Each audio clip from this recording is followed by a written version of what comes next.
Muy bien, buenas tardes, muchas gracias a todos por acercaros hasta aquí y gracias también a los que nos están siguiendo a través de Internet y que, bueno, durante los próximos 45 minutos más o menos, pues les voy a explicar pues cuál es la situación económica actual, qué diferencia a Vantage Fund, cuál es la política de inversión que he llevado a cabo durante el primer año, cuáles han sido los resultados y, por último, las perspectivas de futuro. Decirles que el propósito de esta conferencia es pues dar la máxima transparencia, explicar y rendir cuentas de qué es lo que se ha hecho con las inversiones, por qué se han ido tomando las decisiones y un poco qué podemos esperar del fondo en el futuro. Entonces, luego al final habrá turnos de preguntas y encantado de responder a ellas. Comienzo por la situación macroeconómica y hablando de China, que quizás es lo que más preocupe ahora mismo, desde los últimos 2 meses, pues la verdad, él está acaparando muchas portadas y bueno, quizás lo mejor es tener en cuenta que China en los últimos 24 años ha estado creciendo a un ritmo muy fuerte, superior al 10% y de una manera muy estable. Ningún año de esos, desde el año 90, ha crecido por debajo del 7% en términos reales. Y eso no se debe a incrementos de población, como se ocurría en los años 70 y en los años 80, sino, y bueno, la población ha crecido, pero muy poco, por debajo del 1% anual. Sí que ha habido un cambio migratorio desde el campo a las ciudades que les ha permitido pues desarrollar una industria de fabricación muy fuerte y de exportación, y eso pues les ha ayudado a crecer y a ser más ricos. Pero bueno, lo primero es tener claro ese alto crecimiento que llevaban desde mucho tiempo.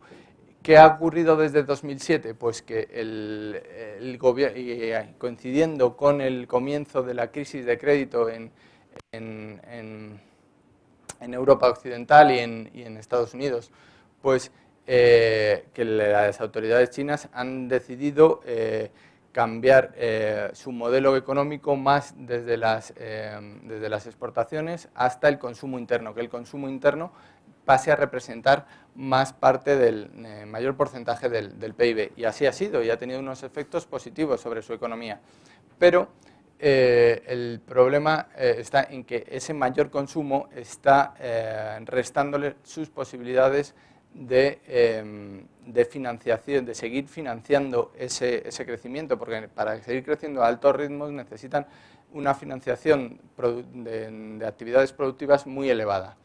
Y entonces necesitan una financiación externa o una mejor, optimizar la canalización del ahorro hacia el capital a través de desarrollando mercados de capitales, y ahí es donde no consiguen hacerlo a la suficiente velocidad. Entonces no se pueden seguir financiando los proyectos como se estaban financiando.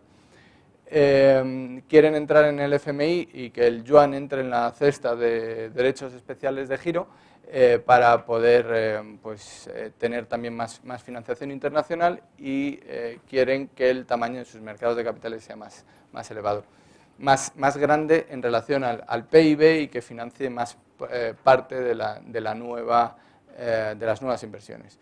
¿Qué consecuencia tiene esto? Que no haya suficiente financiación, pues que tienen menos, están creciendo menos y van a bajar probablemente en 2015 y en próximos años del 7% que no habían bajado en los últimos 24 años.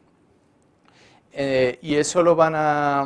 llega en un momento en el que, bueno, no se sabe si la recesión o la ralentización va a ser mayor o menor, pero sí que existe miedo de que desequilibrios acumulados durante todo este tiempo estallen ahora, como puede ser una burbuja inmobiliaria o que cierren empresas que desde hace mucho tiempo llevan produciendo sin generar beneficios porque son públicas y no está el capital privado detrás, y el interés público es que sigan produciendo, sigan exportando, sigan manteniendo los puestos de trabajo. Si esa actividad parase, pues ralentizaría aún más el crecimiento.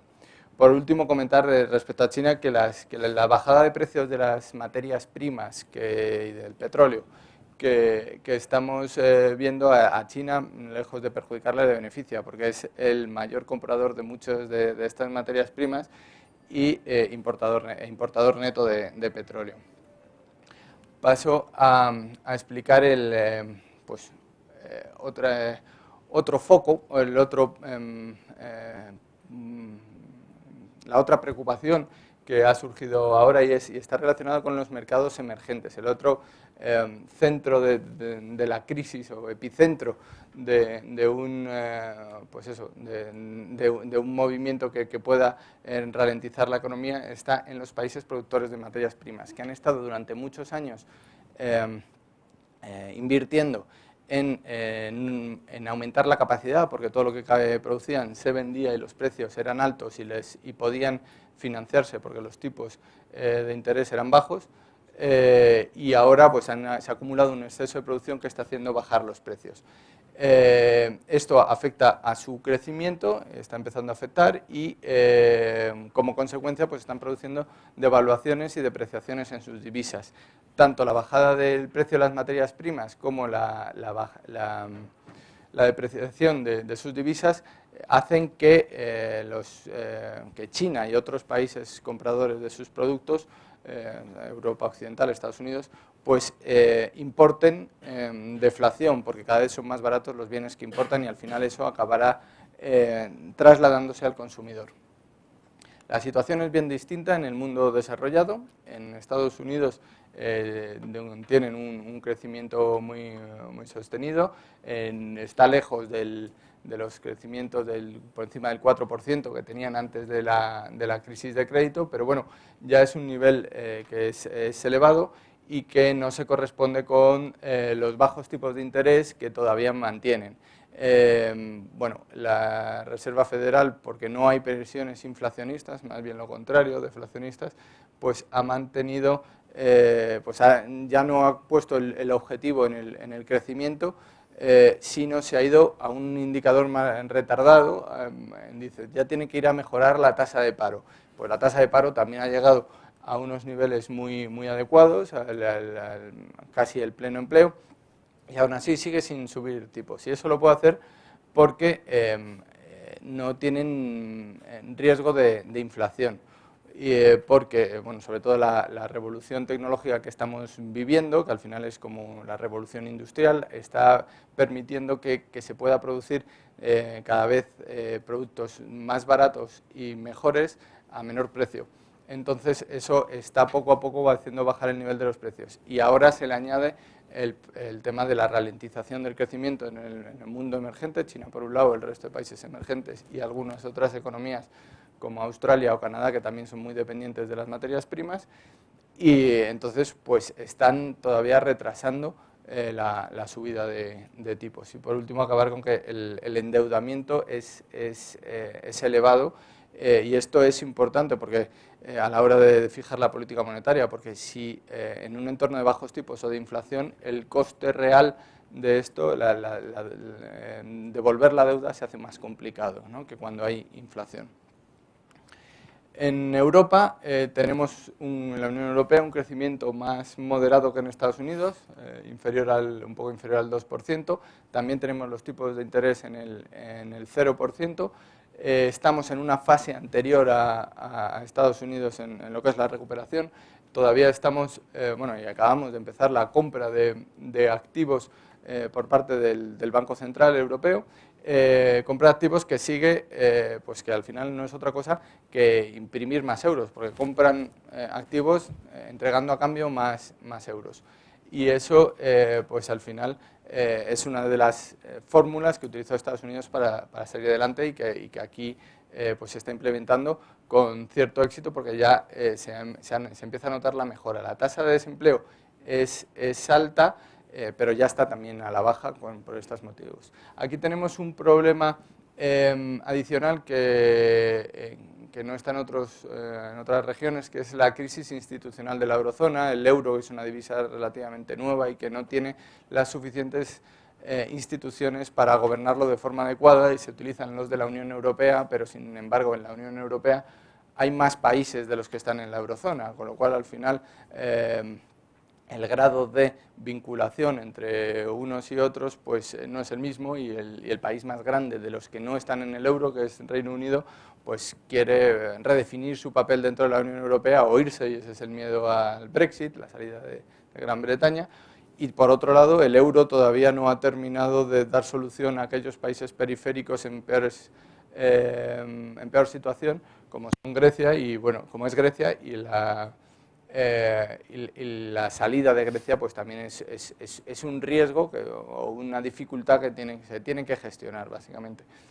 Y que, bueno, que trae volatilidad y preocupaciones al mercado. Pero bueno, luego hay dos factores positivos que están afectando a la Unión Europea de una manera muy clara, que son la depreciación del euro y la bajada del precio del petróleo. Y por último, señalar también que el endeudamiento, y con la importancia que tiene esto sobre los tipos de interés, es elevado también en la Unión Europea. Yendo más a España, la situación es respecto al crecimiento mejor, crecen más que Estados Unidos y que Europa. Sin embargo, bueno, la tasa de desempleo sigue a unos niveles muy elevados, si bien está a la baja. Y el motor de crecimiento español pues son sobre todo la reforma laboral y más que la reforma en sí, el ajuste del mercado laboral que se ha hecho, que ha permitido una mayor competitividad y la posterior incorporación de toda esa mano de obra que se ha quedado que no está en activo, a la actividad, pues está haciendo recuperarse a la economía. Por otro lado, también nos afectan positivamente la depreciación del euro y la bajada del precio del petróleo. El endeudamiento público es elevado al nivel de Estados Unidos y de Europa. Y decir que últimamente, bueno, pues el foco de los mercados y las preocupaciones de muchos españoles está en las incertidumbres en las próximas elecciones de Cataluña el domingo que viene y en las generales. El problema está en que el voto es muy volátil, porque hay nuevos partidos y muchos ciudadanos no saben a quién votarán con seguridad, y entonces eso crea incertidumbre. No va a haber un gobierno con mayoría absoluta probablemente en las generales, y eso pues siempre genera dudas antes de que lleguen acuerdos de gobierno, ¿no? Dejo las previsiones para el final. Esto es dejo aquí, introduzco la situación macroeconómica y voy a hablar ahora del fondo. Rápidamente voy a ver qué diferencia a Vantage Fund respecto a otros fondos de inversión, y lo diferencia es pues que está asesorado por Avantage Capital y que sobre todo tiene unos valores que se materializan en un valor que es el compromiso con el inversor, en el caso del fondo de inversión, el compromiso con el partícipe.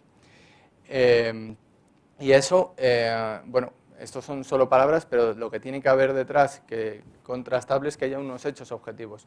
Hechos objetivos que digan, que convenzan o que den solidez a ese mayor compromiso. ¿En qué consiste?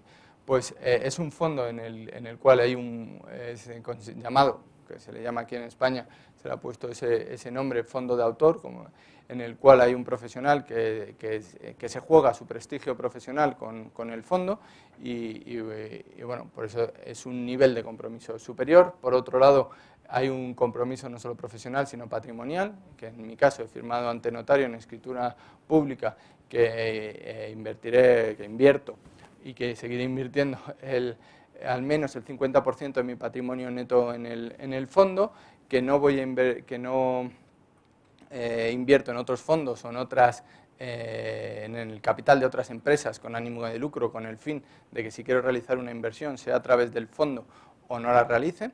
Y por último, si quiero modificar ese compromiso, por ejemplo, reducir del 50 al 30%, tendría que avisar primero a los partícipes para que ellos reduzcan si lo consideren o vendan, o lo que sea, y el último en hacer lo propio sea yo.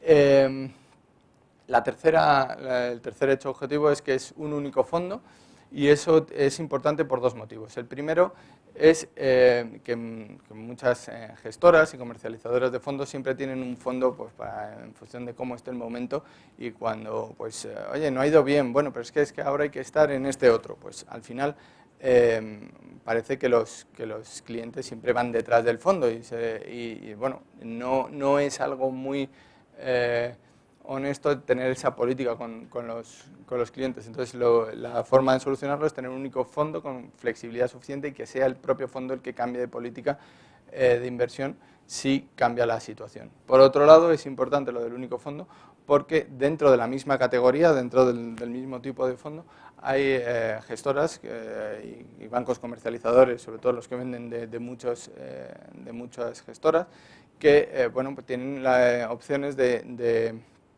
ofrecer a sus clientes pues decenas de fondos del mismo tipo. ¿Y eso qué ocurre? Pues que al final pues una gestora dice pues, que tengo 10 fondos en esta categoría, pues puedo tener uno con una estrategia de un tipo, otra de otro, bueno, con un símil futbolístico. Podrían estar apostando a que un equipo gana, a que pierde, a que empata, a que golea, que es goleado. Y al final la estrategia que mejor ha ido, el fondo que mejor ha ido, es el que comercializan y venden a sus clientes. Para bien o para mal, en Avantage Capital solo tenemos un fondo y es Avantage Fund y no habrá más que uno. El cuarto hecho objetivo es que, pues que el compromiso no es algo, el compromiso con los partícipes no es algo que consideremos bonito y que no consideremos relevante a la hora de asignar las inversiones, sino que es parte de nuestro criterio de inversión.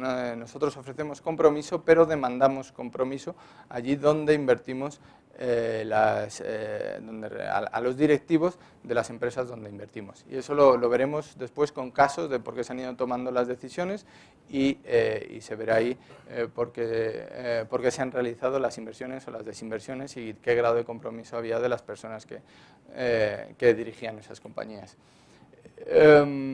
Después, el quinto hecho objetivo es el modelo de distribución, y esto es importante porque hay mucha diferencia de información entre el que ofrece el producto y el que lo compra, el que va a la entidad financiera a buscar un producto de ahorro, de inversión, y es que muchos de estos empleados de entidades financieras o banqueros personales, banqueros de banca privada, banqueros de inversión, pues al final tienen su retribución ligada a los objetivos que consiguen y ligada a lo que venden, ¿no? Entonces son vendedores, por definirlo, a comisión. Entonces muchas veces están, normalmente están incentivados a vender unos productos por encima de otros y al final colocar lo que a ellos les interesa, no lo que interesa al inversor, ¿no? Entonces, ese hecho, que no vendemos, que no tenemos vendedores a comisión, está relacionado con el siguiente, que es que ese ahorro repercute en el cliente, tiene unas comisiones más bajas y esto no es como el precio en otros sectores. Pues, si compras un bolso y es más caro, normalmente pensarás que estás pagando un precio superior por una calidad superior o por un diseño mejor. Pero aquí a mayores comisiones son directamente, o sea, implican menor calidad del producto, implican directamente menor rentabilidad. Es decir, hay una relación inversa. Y por otro lado, que están estructuradas para defender al partícipe, y eso me refiero a dos aspectos. El primero es que no tiene comisión sobre resultados, la cual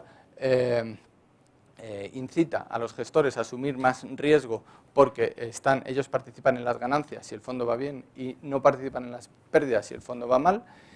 Y por otro, y eso, bueno, pues al final hace que estos fondos pues, tengan mayor volatilidad, más en riesgo que no asumirían si tuviesen otro esquema más equitativo en cuanto a la asunción de riesgo. Por otro lado, tiene una comisión de reembolso del 3% para los inversores que reembolsen antes de 3 meses, que está puesta pues, para dar una estabilidad al fondo, porque al final es más fácil de dirigir la política de inversión de un fondo si hay una estabilidad en el patrimonio y no hay grandes inversores entrando y saliendo que al final obligan a hacer más operaciones. Esto lo tienen más fondos, pero a diferencia de la gran mayoría, del 99% de ellos, que esa comisión va a favor del fondo, es decir, retribuye al partícipe, es motivo de mayor rentabilidad del fondo. Paso directamente a explicar la política de inversión. Aquí me extenderé algo más porque es la parte en la cual explico por qué tomo las decisiones que he tomado y luego explicaré los resultados que ha habido pues, aplicando esas decisiones. Y empiezo explicando los 3 requisitos que le exijo a toda inversión para que entre en el fondo, ¿no? El primero es el fuerte compromiso de la dirección con los inversores, esto lo decía antes, pues al final hay un montón de conflictos de interés en los mercados de capitales y muchos directivos defienden sus intereses y no los de los accionistas si se invierte en acciones o obligacionistas si se está invirtiendo en deuda, ¿no?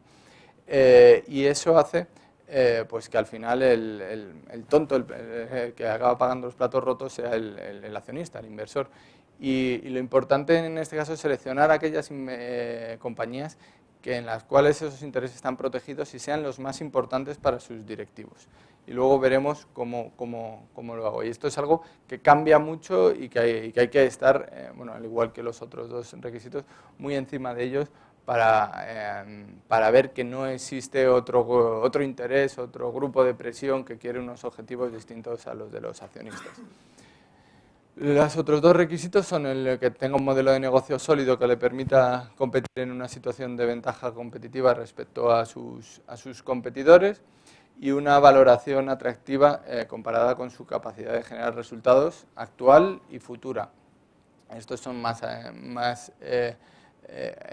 criterios de inversión más habituales en la industria de gestión de fondos de inversión y bueno, que complementados con el anterior pues muestran que la política de inversión está orientada hacia el largo plazo, no es de corto plazo y aunque sí requiere un seguimiento en todos los aspectos continuo de la marcha de las operaciones porque las tres variables cambian.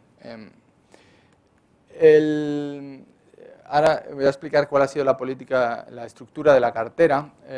Durante el primer año, no sé muy bien, la renta variable, la exposición neta de renta variable ha sido del 73%. De forma coherente con la visión que explicaba hace un año en el IE Business School respecto a la visión positiva respecto a la economía, a la marcha de las economías, de la coyuntura económica de las economías desarrolladas.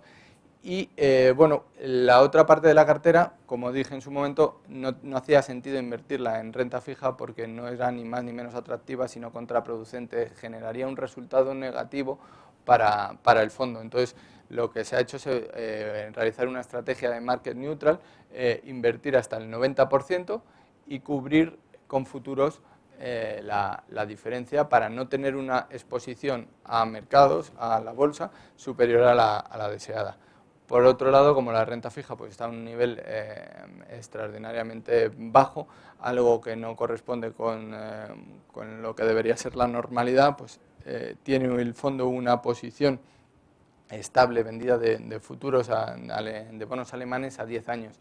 Y esto, bueno, aunque parezca un peso muy relevante, realmente el efecto sobre la rentabilidad del fondo es muy pequeña. Es es menor que la de un único valor muchas veces, ¿no? Entonces, lo que pasa es que la posición nominal es muy elevada, pero por tener en cuenta cuáles son los riesgos de la cartera. Aquí se ve cuáles han sido mes a mes los niveles de inversión del fondo. En la línea gris es la inversión total bruta en renta fija, la línea azul es teniendo en cuenta las coberturas, y la línea naranja, roja, que aparece ahí, es el valor nominal de la posición de venta de renta fija. La variable más importante para medir el riesgo del fondo y que más afecta es la azul, y como se puede ver ha sido muy estable. La estructura de la cartera, por tener en cuenta que ha tenido y cómo se estructura en cuanto a su distribución de la renta variable o de los pesos que tiene, pues esta es la del 30 de junio, último trimestre natural del cual están publicados los datos en CNMV, y bueno, que es muy parecida a la de meses y trimestres anteriores, y no hay grandes diferencias respecto a la actual. Ahora comentaré alguna. Lo primero que se pueden ver es que se invierten 48 valores, los 10 principales representan el 32% de la cartera. Bueno, y esta es un poco la distribución. Destacar que aquí, pues desde junio hasta ahora, pues ha desaparecido la parte de emergentes por el cambio de visión respecto a lo que pueda ocurrir ahí. La mayoría se vendió en julio y el último 0,6% en agosto.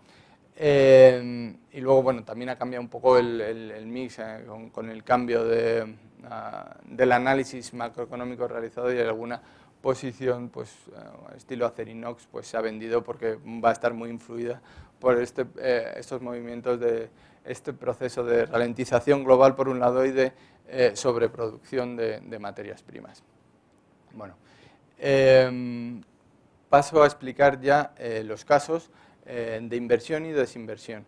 Y aquí, bueno, lo que quiero mostrar es pues los criterios en los cuales me fijo y por qué he ido tomando las decisiones. Voy a explicar tres casos. El primero es, no solo voy a explicar el por qué invertí, sino también el por qué desinvertí. ¿Qué cambió para que eso cambiase? De los otros dos, solo el motivo de la inversión, porque siguen en cartera.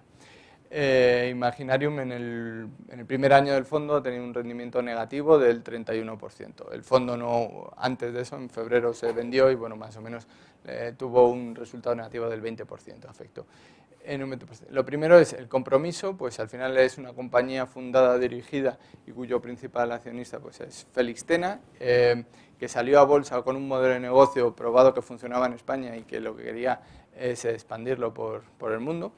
Y bueno, tiene claros, en principio los intereses estaban orientados igual que su interés como máximo accionista, están orientados a la máxima rentabilidad de la compañía. Por otro lado, el modelo de negocio es bueno, tiene una imagen de marca muy fuerte y tiene un posicionamiento único porque vende experiencia de compra y eso le permite vender juguetes de una manera con un margen mayor y con que sus competidores, y donde no está a competir en esa forma de ofrecer valor a sus clientes, no tiene apenas competidores. Los costes en un entorno de recuperación, los ingresos, lo normal es que fuesen al alza, y los costes, pues analizados cuáles eran las principales magnitudes, lo normal por los países en los que está es que fuesen a la baja, tanto el alquiler como el coste de los empleados o los intereses de la deuda después que se vayan refinanciando. Por último, respecto a la valoración, salió a bolsa cuando era una compañía en beneficios, con la expansión pues entró en pérdidas, y eso es algo lógico porque las nuevas tiendas no empiezan generando resultados desde el día 1, y bueno, se fue a números rojos, si bien la cotización cayó muy fuertemente desde el 4,3 a 1,3 que rondaba en el segundo semestre del año pasado, ¿no? Y esos eran de una forma los motivos simplificados de por qué tomamos la decisión de invertir en este activo. Es importante también porque sirva de ejemplo de las cosas que revisamos y los motivos de desinversión. ¿Por qué en febrero decidimos liquidar esta inversión?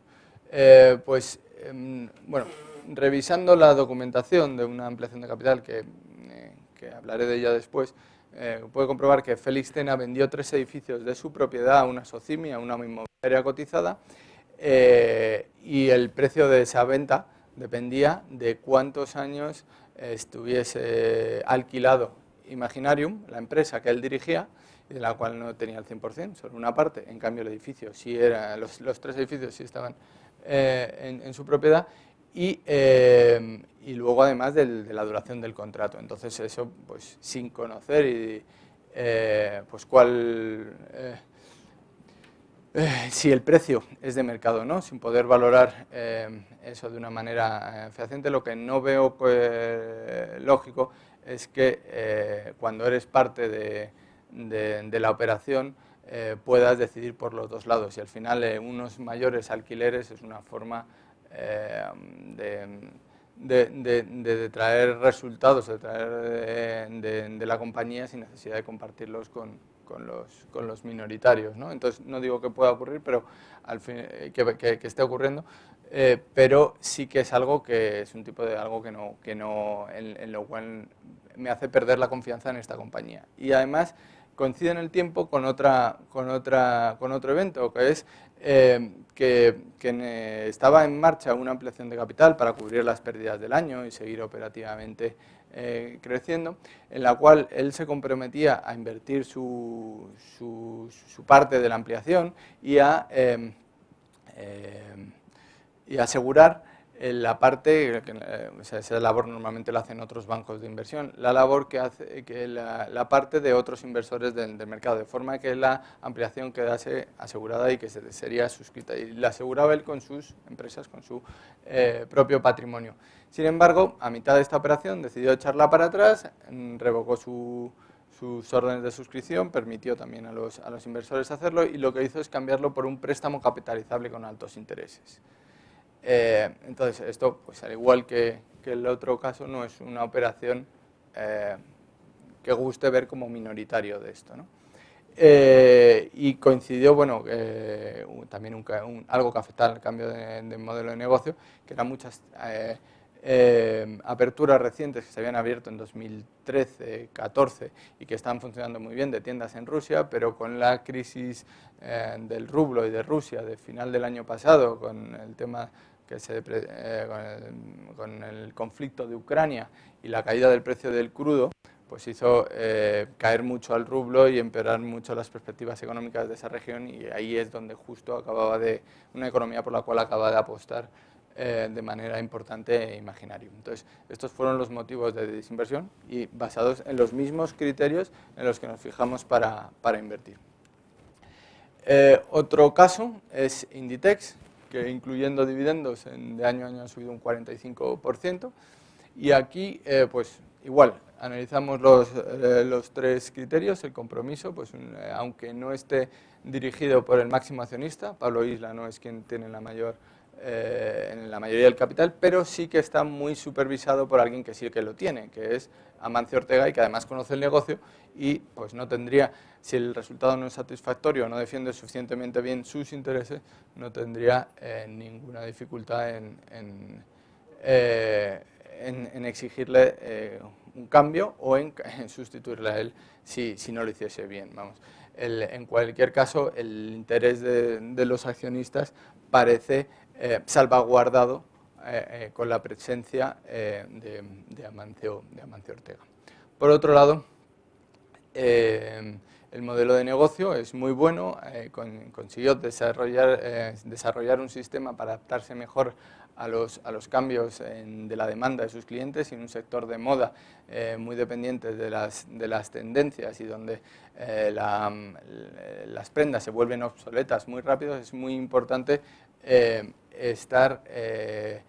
ser capaz de hacer llegar las colecciones a las tiendas de una manera muy rápida y eso lo hacía mejor que nadie. Tenía un modelo muy bueno, salió a bolsa para también expandir ese modelo y salir y crecer en España y después internacionalmente, para conseguir recursos para eso, para que ese modelo que había desarrollado, esa forma de competir distinta y ventajosa, pudiese mantenerla, sobre todo por la escala, porque ahora si apareciese otro competidor con su misma estrategia, al no tener la misma escala y al no conseguir las mismas sinergias logísticas en las cuales está basado la ventaja competitiva de Inditex, no podría desbancar a esta firma.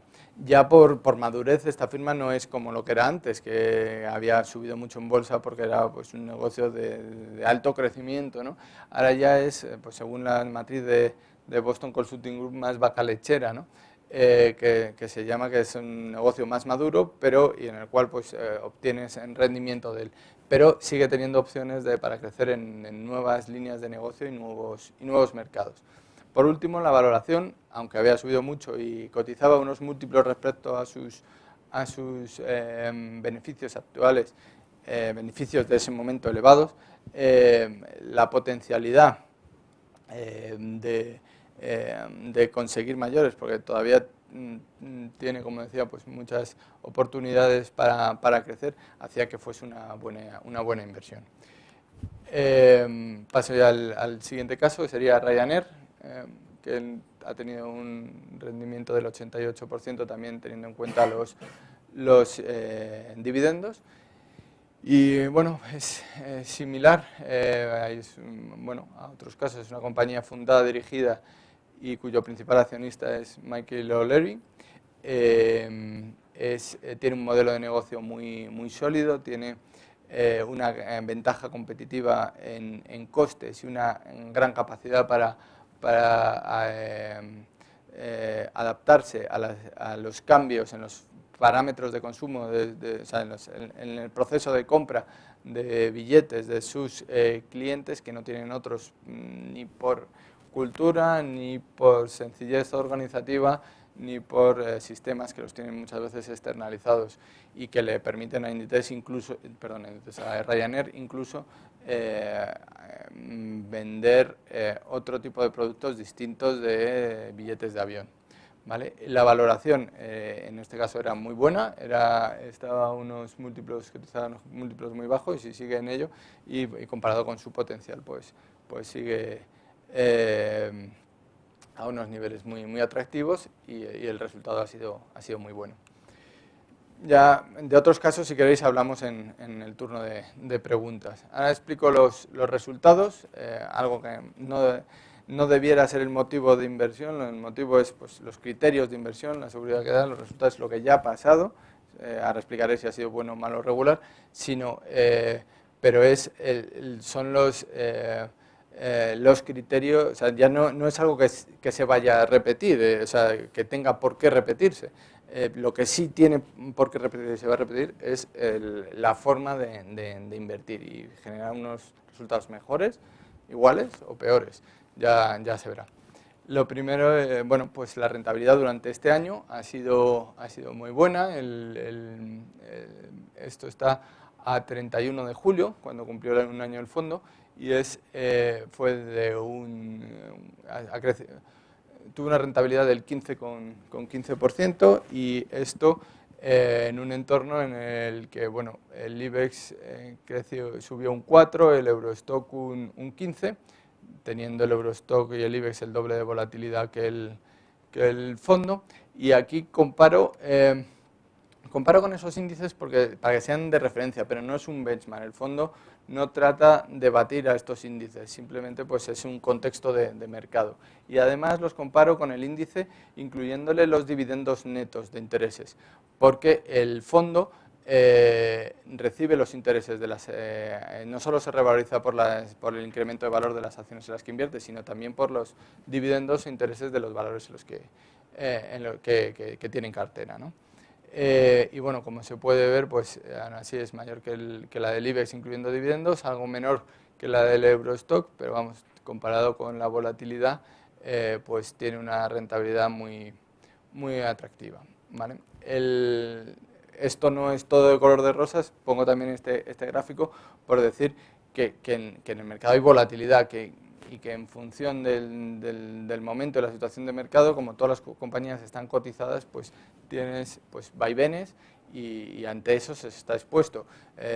Quien invierta en el fondo debe pensar en invertir a largo plazo y bueno, pues a largo estos vaivenes siempre en una serie más larga se ven más pequeños y se ve pues una tendencia más clara o un comportamiento más a grandes rasgos favorable o desfavorable, ¿no?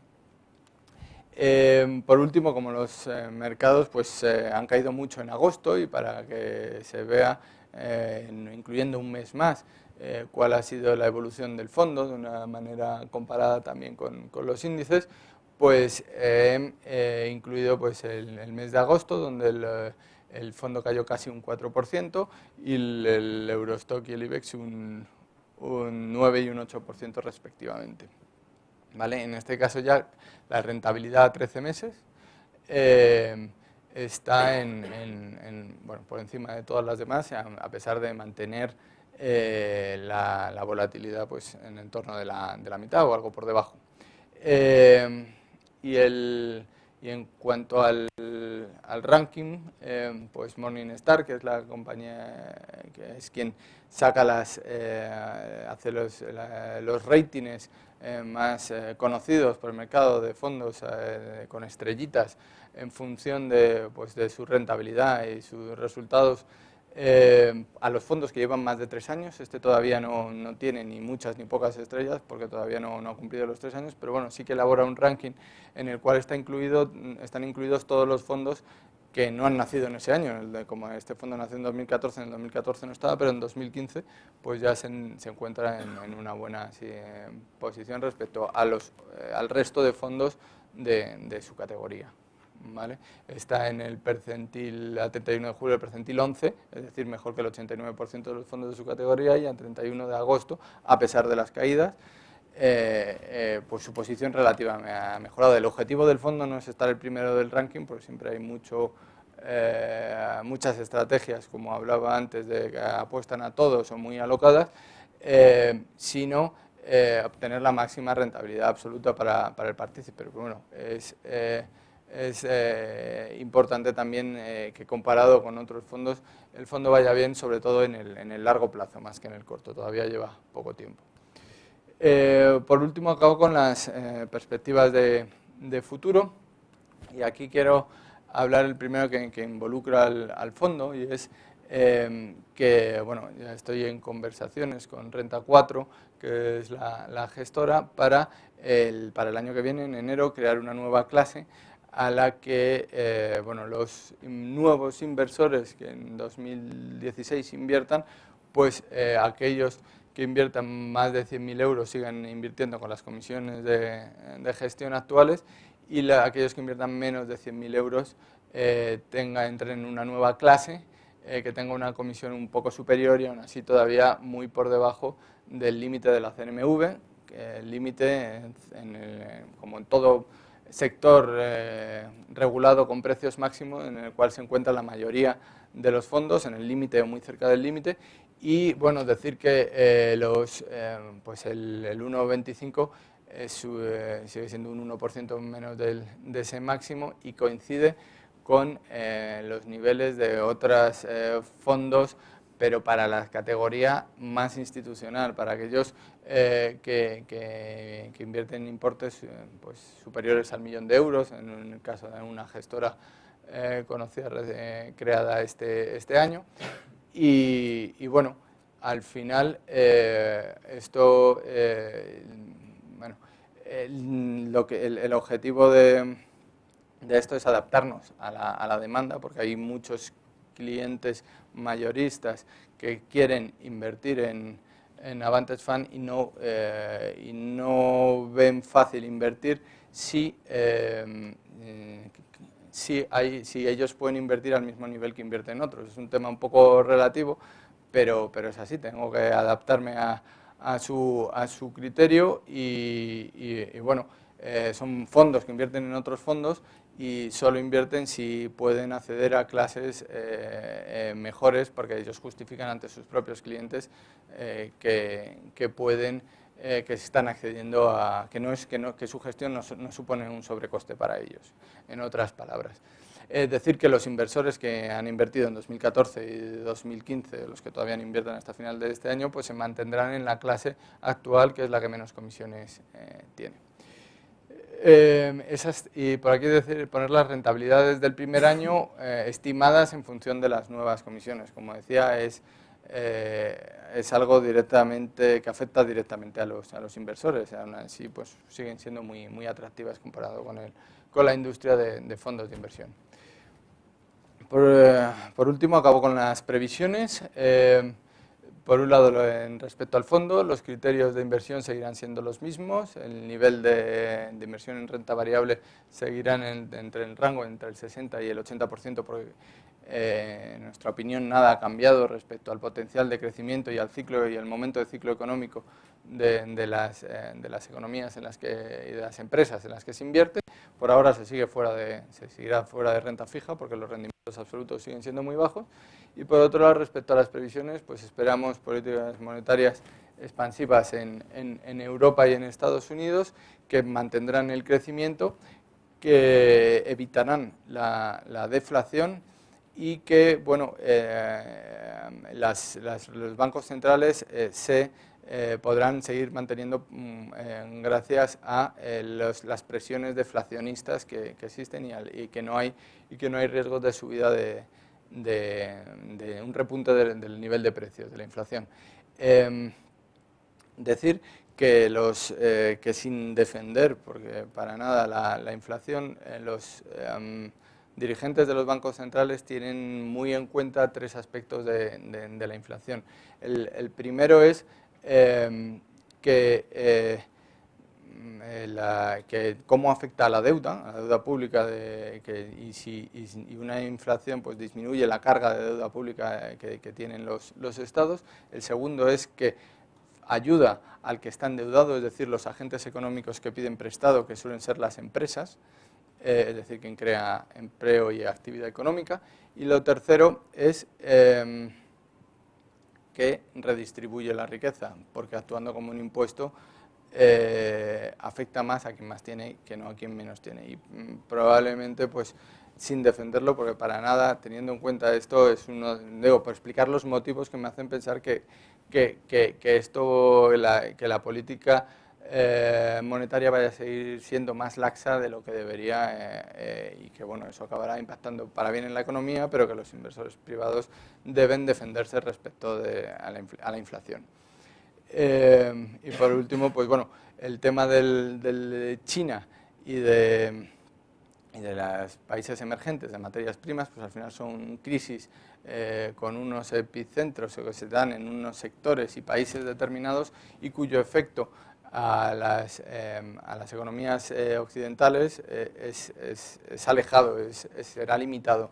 Y eso, pues lo normal, lo que suele hacer el mercado es corregir cuando hay incertidumbre respecto a qué es lo que va a ocurrir y después haya una recuperación. La mayoría de las crisis asiáticas así ha sido, y para las bolsas europeas pues han sido pues movimientos de bajada y luego de fuerte recuperación, y para la calle de los países desarrollados casi ni se han notado. Y en este caso creo que va a volver a ser así. Esa es al menos mi expectativa. Igual que tampoco nos afectaría demasiado que China de repente, pues en vez del 7 al 4 o del 7 al 2, pues si se pusiese a crecer del 7 al 12. Tampoco cambiaría mucho la situación para nosotros.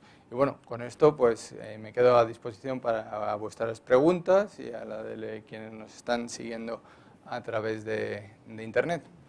No sé si alguien tiene alguna pregunta. Primero, aquí, sí, por favor, hay un micrófono para que oigan sobre todo la pregunta desde... Muchas gracias. En la última transparencia decías Sí. que esperabas una política expansiva de la que es ahora la mayor economía, con tasas bajas de interés, con pleno empleo, creciendo más que nadie, con excepción de China, que es algo que todavía no se tiene muy claro. ¿Podrías explicar por qué se espera una política expansiva? Porque nosotros esperamos, sí, porque no hay riesgos de inflación, riesgos que al final lo que debe velar un banco central, su primera obligación es velar por la estabilidad de precios, porque ellos controlan la oferta monetaria y si al final su divisa está subiendo mucho o bajando mucho respecto a los precios, no es bueno para quienes firman contratos, nóminas, deudas denominadas en esas divisas, y hace que no se confíe en esa divisa a largo plazo, que es el mandato principal de la Reserva Federal y de otros bancos centrales. Entonces, sin haber inflación, se pueden permitir una política monetaria expansiva, que, como he dicho, tiene algunos efectos beneficiosos para ellos y, sobre todo, el crecimiento económico. Pero vamos, luego hablaba de otros que también están en su cabeza. Y no estoy diciendo con esto que no vaya a subir los tipos de interés Estados Unidos. Creo que sí que los va a subir. Lo que va a subir es a un ritmo y hasta unos niveles, a un ritmo más lento y hasta unos niveles más bajos de lo que debería. Es decir, siempre va a ir por detrás de lo que debiera y nunca va a ir cortando el crecimiento. Es más, va a ir tan por detrás que lo va a ir fomentando. Esa es mi expectativa y esos son los motivos. ¿Cuánto tenía el fondo en dólares americanos en Estados Unidos? ¿Cuánto tenía Sí, ¿cuál era la posición que tenía al principio? En torno a un 11%, sí, una cosa bueno, así. Pero eso es, tener en cuenta que esas son empresas americanas. El riesgo del fondo está en el país donde están sus ventas, sobre todo, más que en el domicilio social donde esté su sede, ¿no? En muchas multinacionales. No sé si hay más preguntas. Lo que quiero decir es que esas empresas, ese 11%, realmente es más. En Estados Unidos es posible que sus posiciones estén en América Latina o en Europa. Sí, y muchas de las europeas y, por ejemplo, españolas están en Estados Unidos. Por ejemplo, Grifols, en su cuenta de resultados, pues el principal cliente es Estados Unidos. No sé, por allí hay otra. Hacemos 3 por aquí, pasamos después a Internet. Sí, buenas tardes, Juan. Buenas tardes. Ya que estabas hablando de la inflación, ¿nos puedes explicar cómo ves tú que después del quantitative easing o de los que ha habido por parte de Estados Unidos y de los que está habiendo este año por parte del Banco Central Europeo, la inflación no acabe de tirar y se mantenga? Pues es sobre todo hasta ahora, porque todavía el efecto de China en las materias primas no nos ha impactado, lleva cierto retraso, es por el tema de la revolución de los sistemas de información, de las tecnologías de información que estamos viviendo, que al final están permitiendo a la mayoría de empresas, en mayoría de los sectores, producir de una forma más barato. Igual que en la revolución industrial se era capaz de producir cada vez más baratos los productos terminados, pues aquí está ocurriendo lo mismo, no solo con los productos, sino también con los servicios. Y eso es la base por la cual en todo el mundo se pueden mantener políticas monetarias muy expansivas. ¿Vale? De otra forma, si estuviesen igual de restrictivas, pues se cortaría así el crecimiento, pero bueno, eso está claro. Ahora, añadido, tenemos la bajada del precio de las materias primas y la devaluación de las divisas de los países exportadores de estos productos, incluso también de China como país manufacturero. No sé, ¿había una tercera pregunta por aquí? Sí. Juan, tienes un 60% del fondo más o menos en empresas españolas. ¿Cómo ves el panorama electoral y un poco la situación en España? Porque al final la posición es muy relevante con respecto al fondo. Sí, al final, totalmente de acuerdo, lo importante es ponerse en todos los casos posibles y ver cómo afecta a medio plazo o a largo plazo eso a las inversiones realizadas. Entonces, por ir a la estructura de cartera, bueno, empezamos por el lado de Cataluña. Realmente que el riesgo de independencia no afectaría de una manera muy clara al fondo, porque sobre todo se verían afectadas la deuda pública y los sectores más vinculados a ellos, que son los tenedores de deuda pública, que son la banca. En bancos aquí hay poca inversión y la cobertura. Las coberturas pues hace que la inversión neta en banca sea incluso negativa, ¿no? Por un lado, eso es un escenario que veo. Pero sí es cierto que, por ejemplo, si se independizase Cataluña o si hubiese una declaración unilateral de independencia o simplemente con que salgan elegidos partidos independentistas y pudiesen gobernar en solitario, tensionaría el mercado y puede haber volatilidad a corto plazo. Pues sí es cierto, a la volatilidad a corto plazo se está expuesto, pero poniéndote en el peor de los casos, no creo que vaya a sufrir, con lo cual pues me pongo también en los casos buenos, que es que después de haber unos comicios en Cataluña y otros generales a nivel España, se salgan unos gobiernos que quieran dialogar, porque les van a exigir dialogar pues los ciudadanos, ¿no? Entonces ahí también otra de las conflictos que hay que vigilar es el conflicto entre los dirigentes, que por ellos no negociarían, y la sociedad que le piden, oye, sentados a hablar y buscarnos una solución, ¿no? Pero bueno, en cualquier caso, a la cartera pensada para ello no creo que le afectase demasiado, y al mercado en general le afectaría más el cómo que el qué. El que se independicen no es tan malo, porque al final pues, la mayoría de estas empresas dependen en un montón de países y se pueden adaptar de una manera relativamente rápida, sino en el cómo, porque al final puede haber represalias que perjudiquen a todos. Por ejemplo, desde la propia Unión Europea, que si perjudican a unos, pues perjudican a otros. Entonces, lo que quiero decir es que importa, en mi opinión, más el cómo que el qué ocurra. Y que al final lo más probable es que se llegue a un acuerdo. Esa es mi opinión. Y por último, en el peor de los casos, no creo que afectase mucho. El tema de las generales, ese es más relevante si hubiese un partido extremista que gobernase en solitario. Eso no lo veo que vaya a ocurrir de una manera muy probable. Lo que considero más probable es que no haya un partido que gobierne en mayoría absoluta, que tenga que haber coaliciones donde todas las decisiones tengan que ser consensuadas con partidos de todo tipo. Entonces habrá menos leyes, pero más consensuadas, y el efecto sobre eso en un momento en el que hay que aplicar duros ajustes, porque ya se han aplicado en la legislatura anterior y ya se está en otro momento de ciclo, creo que no es tan malo. Esa es mi opinión al respecto. No sé si he contestado. ¿Sí? Pasamos a Internet. Nos están preguntando por Internet ahora mismo, nos pregunta Álvaro que si no tenemos idea de invertir en activos refugio, como por ejemplo podría ser el oro. El oro. Pues no, la verdad es que eso es una discusión, un tema en el cual muchos inversores lo consideran activo refugio, porque históricamente lo ha sido, ha tenido esa consideración. Yo, mi aproximación a cualquier inversión, y el oro como una inversión, la hago desde el lado de la utilidad. Y como tal, pues lo que veo es que la utilidad en el mundo moderno en el que vivimos, ocurra lo que ocurra, de tener oro no es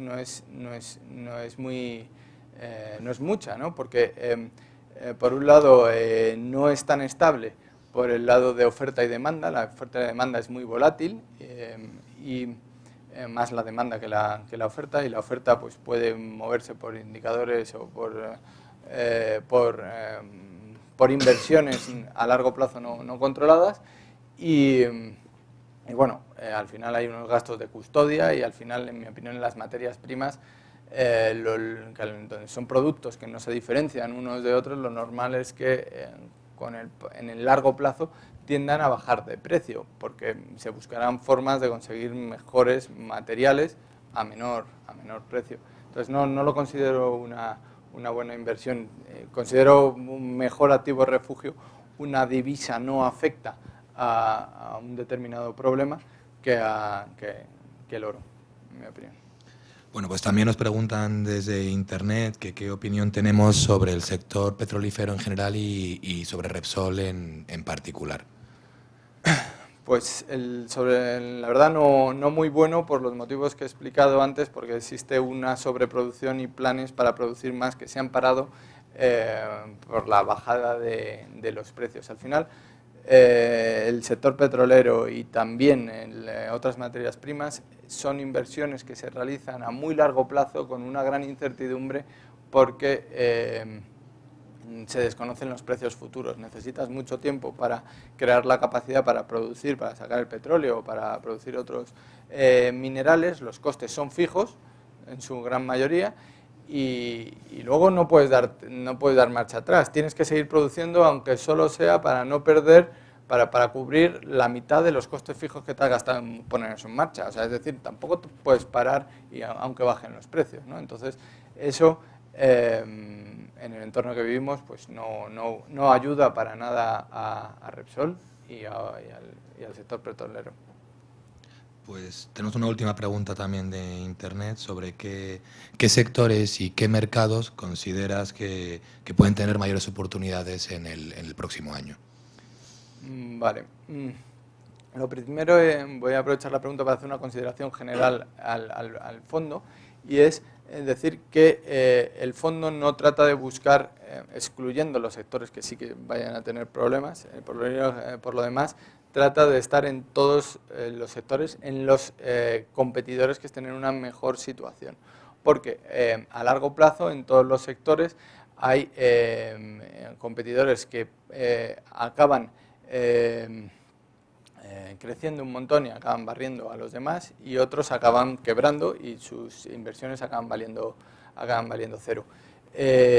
Pero en el corto medio plazo, que es lo que miran muchos inversores que invierten en sectores, la realidad es que las dinámicas cortoplacistas pues, benefician por ciclos mucho a unos sectores o les perjudican y al final, como unas compañías se valoran en función de otras, pongamos el ejemplo de dos que cotizan y una tercera que quiere salir a cotizar, ¿a qué precios va a salir? Pues los bancos de inversión van a ver a qué precio están las dos de al lado y a ese precio va a salir. Si es un momento en el cual el mercado paga mucho por esas compañías, pues estupendo para el empresario, para el vendedor, que obtiene un precio elevado. Y si es más bajo, pues o no sale o sale cobrando menos.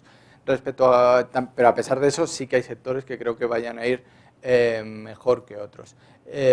Uno de los sectores que más desarrollo tiene, me opinión, es todo relacionado con la salud, por un lado, y con, pues al final, el envejecimiento de la población y con dar más servicios a esos consumidores que cada vez son de mayor poder adquisitivo y que tienen unas necesidades que normalmente no están cubiertas. Y bueno, otros, y depende ya de la economía. Por ejemplo, en Estados Unidos, pues infraestructuras es un sector que puede funcionar muy bien, o el consumo cíclico. Creo que como es la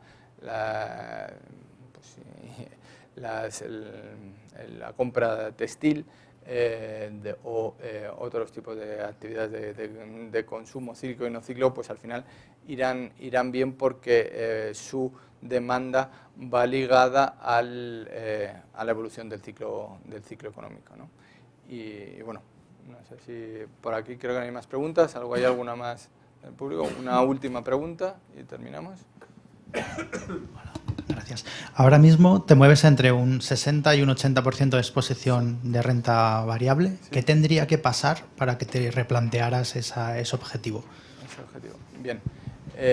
Lo primero es decir que dentro de ese rango, como la opinión que veo, argumento, que estoy convencido de ella, es positiva, está ahí en la parte más alta, está en torno del 75% actualmente el fondo, ¿no?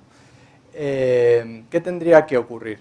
Pues más inversión, lo considero difícil. Mucho tendrían que bajar los precios a una barbaridad o aumentar ilógicamente las rentabilidades para que suba el nivel de inversión respecto a la actual, porque al final hay que ser prudente, aunque tengamos una visión positiva, y bueno, el mercado puede permanecer, como lo que se dice muchas veces es que el mercado puede permanecer fuera del punto de equilibrio más tiempo que tú solvente, si arriesgas mucho.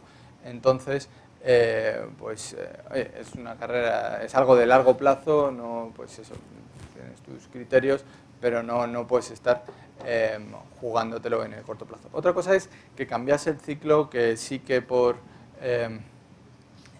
la coyuntura económica, todos los elementos direccionales de evolución de crecimiento de la economía fuesen a peor, en ese caso sí que bajaría. ¿Qué haría? Pues lo primero sería mover el nivel de inversión del fondo, y lo segundo, comunicarlo a los partícipes, a muchos de vosotros y de los que nos están viendo por internet, pues tenemos sus correos electrónicos, les enviaríamos un informe explicando qué cambios se han hecho y por qué, a fin de que ellos, pues, primero estén informados y segundo, puedan reestructurar la cartera, sean conscientes de qué situación está el fondo y qué es lo que se piensa desde Avantage Capital. Y si quieren reestructurar su cartera, el resto de inversiones que tengan o aumentar, reducir la inversión en el fondo, pues puedan tomar la decisión. Bueno, pues... sí. Perdón, para que la última... La última. América Latina, Argentina, Brasil, México, no hay nada. No es una preocupación. Bueno, sí, hay Brasil, por las sí que propias está sociedades, ¿no? Pero me refiero directamente en el país, con sociedades del país. Sí, al final hay países que sí que están afectados, sobre todo como productores de materias primas. Brasil, sobre todo, México, algo. Pero realmente en América Latina el fondo no está o sea, no invierte mucho, salvo exposición a través de compañías que invierta, que sean con sede en países desarrollados, en Europa o en Estados Unidos, debido sobre todo a la inseguridad jurídica. Al final la idea es invertir en economías con potencial, pero también con seguridad jurídica, que si plantas un manzano, al final sepas que las manzanas, si salen, sean para quien ha puesto el dinero para plantar el manzano, ¿no? O que si hay que repartirlo, por supuesto, tengas un esquema claro a priori que normalmente se cumpla. Entonces, por un lado, muchos países de estos dependen de materias primas, por otro, la inseguridad jurídica hace que el fondo no tenga demasiado interés ahí. Bueno, pues ahora sí, acabamos. Muchas gracias a todos por la atención y bueno, gracias también a los que nos siguen a través de internet y que bueno, les enviaremos la presentación para que puedan tenerla. Los de internet lo pueden descargar, pero vamos, aún así también se la podemos remitir, y cuando esté disponible la grabación para que puedan verlo, pues se lo enviaremos también para que puedan verlo tanto los que han venido como los que nos han seguido por internet y a lo mejor pues no han visto todo completo. Muchas gracias a todos.